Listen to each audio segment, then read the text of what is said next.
పరిశుద్ధమైన మా దేవా స్తోత్రం నాన్న జీవంలో దేవ మహోన్నతుడ మహాగణుడని దేవ తండ్రి నీకే స్తోత్రములు చెల్లిస్తున్నాను తను మమ్మల్ని కంటి పాపలాగా తను మమ్మల్ని భద్రపరచుని కాపాడుతున్న దేవా తండ్రి నీకే స్తోత్రములు చెల్లిస్తున్నాను ఎదుగునా తన క్రిస్మస్ సందర్భంగా తను చెప్పబోతున్నాగా తన ఎదువ నా నోటిని తోడుగుండమని తల్లి నీ కృప నుంచి మనం ఏసునామంలో అడిగి వేడుకుంటున్నాం తండ్రి ఆమేన్. దావీదు పట్టణమందు నేడు రక్షకుడు మీ కొరకు పుట్టియున్నాడు, ఈయనే ప్రభువైన యేసుక్రీస్తు. లూకా 2:11. క్రీస్తు అంటే క్రీస్తును ఆరాధించడం. క్రైస్ట్ అంటే క్రిస్మస్ అంటే ఆరాధన. దేవుని దగ్గరకు పని ఏదైనా మనం చేయగలగాలి. దేవుని దగ్గర చేసేది ఏదైనా మనం చేయగలగాలి.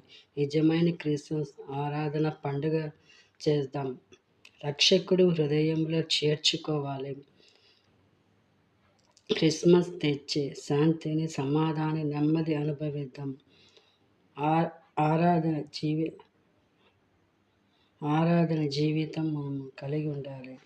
అట్టి కృప ధన్యత మనకు దేవుడు అనుగ్రహించును కాక. ఆమేన్.